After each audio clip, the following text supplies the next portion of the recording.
Imagine a crucial conversation that every man over 60 needs to have, but that rarely echoes through the walls of a doctor's office. A conversation about 3 everyday practices capable of protecting your prostate health. These are habits whose effectiveness, according to science, surpasses that of many expensive medications, yet incredibly go unnoticed by the overwhelming majority of men at this stage of life. My name is Laura Mazzini. I'm a urologist with over 20 years of experience, and today I'm going to share with you scientific discoveries that have the power to transform your well-being forever. If you're over 60 or have a loved one in this age group, it's crucial that you stay with me until the end of this video. What I'm about to reveal is based not only on my clinical experience, but also on groundbreaking research that is reshaping our understanding of prostate health in later life. And I guarantee, at least one of these practices will leave you genuinely surprised. Before we unveil these 3 powerful secrets, you first need to understand why the prostate demands careful attention after 60. Think of it as a small walnut, a silent guardian strategically positioned just below the bladder, hugging the urethra like a ring. Its primary mission is to contribute to seminal fluid. However, as we age, especially after 50, hormonal fluctuations cause it to grow. This enlargement, known as benign prostatic hyperplasia, is a reality for almost all men to varying degrees. By 60, this condition already manifests in about 60% of men. By 70, the proportion reaches 70%. And herein lies the blind spot that many professionals fail to address with due emphasis. As it expands, the prostate compresses the urethra, causing those symptoms you may be familiar with: difficulty initiating intercourse, a stream that has lost its potency, the uncomfortable sensation that the bladder never completely empties, and, of course, interruptions in sleep to go to the bathroom. And here comes the part that might leave you perplexed.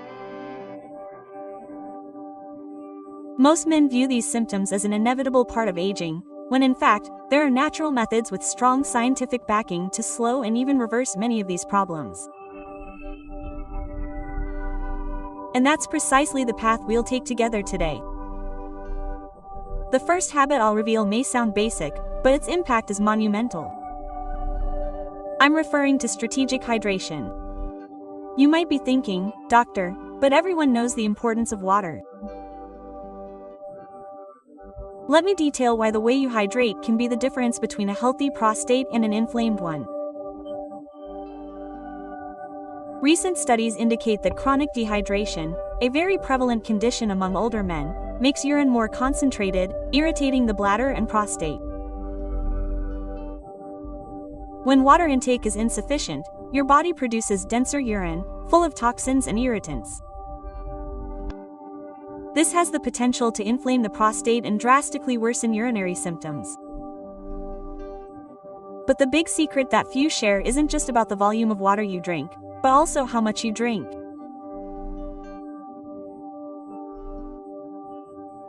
Smart hydration involves consuming most of your fluids throughout the day, focusing on the morning and afternoon, and gradually reducing your intake after 6 p.m. By doing so, you ensure your prostate remains hydrated and healthy, without the need to wake up several times a night to urinate.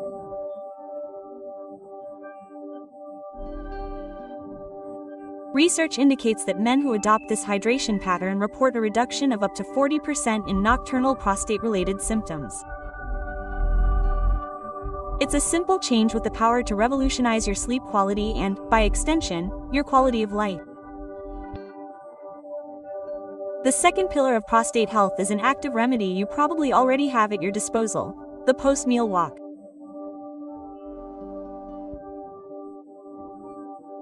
Research has shown that older men who take a mere 15-minute walk after their main meals have a 35% lower risk of serious prostate complications.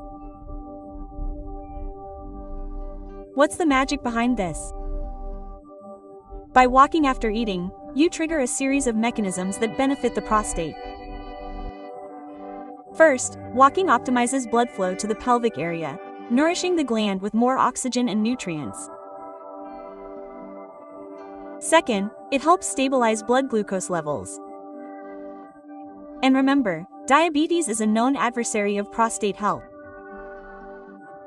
Additionally, a walk after a meal acts as a natural anti-inflammatory for the body. Chronic inflammation is one of the triggers for uncontrolled prostate growth and the formation of problematic cells.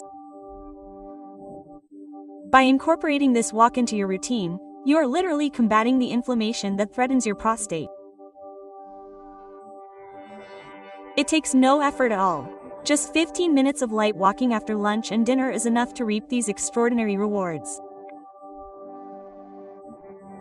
It's a small investment of time with a huge return on your prostate health for years to come. We now come to the third and final habit, and I'm aware that this one may be somewhat embarrassing. However, it is my duty to address this topic with the frankness and respect it demands. I'm referring to maintaining an active sex life, which includes self-stimulation. I know that for many men of your generation, this topic is shrouded in taboos and prejudice. However, as your doctor, I must share what science tells us. A landmark study led by Harvard University, which followed more than 30,000 men for 2 decades, reached a remarkable conclusion. Men who ejaculate regularly have up to a 33% lower risk of developing prostate cancer. We're not talking about anything out of the ordinary, but a frequency that many consider regular, around 21 times a month.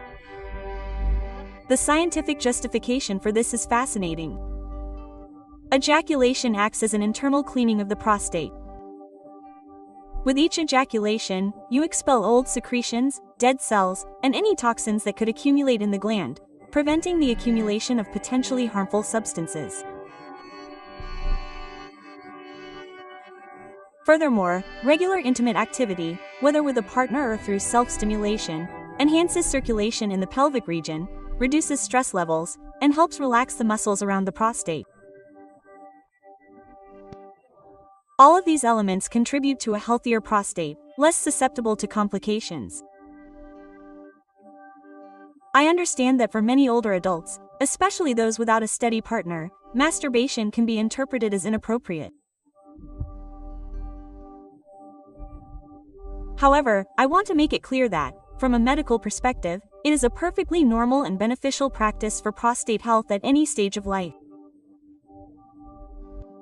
If the topic causes you discomfort, I suggest an open conversation with your trusted urologist. They will be able to provide personalized guidance and address your concerns without any judgment. Now, it's crucial that you understand that these 3 habits are not magic pills that work alone. Their effectiveness is maximized when integrated into an overall healthy lifestyle. This includes a diet rich in antioxidants, such as lycopene found in tomatoes, regular physical activity appropriate for your age, and managing risk factors such as obesity, diabetes, and high blood pressure. I also want to emphasize that no natural practice eliminates the need for regular medical checkups. Men over 60 should maintain annual urologist appointments, which include tests such as PSA and digital rectal examinations. Early identification of any prostate changes is the cornerstone of successful treatment and a long, fulfilling life. Remember that caring for your prostate means caring for your quality of life. These 3 simple practices can be what separates an active, independent adulthood from a phase marked by avoidable limitations and discomfort. Many of my patients notice significant improvements in urinary symptoms by adopting these changes. This isn't just medical theory, it's the practical results I witness daily in my practice. If this video provided valuable information for you, please show your support by liking it below. This gesture encourages us to create more quality content about men's health. Don't forget to subscribe to the channel and activate the notification bell to be notified of each new video focused on senior health and in the comments. I'd love to hear from you. Which of these 3 habits do you already practice, or what specific question do you have about the topic? I read every comment and make a point of responding whenever possible. Until the next video, and remember, your health is your greatest asset.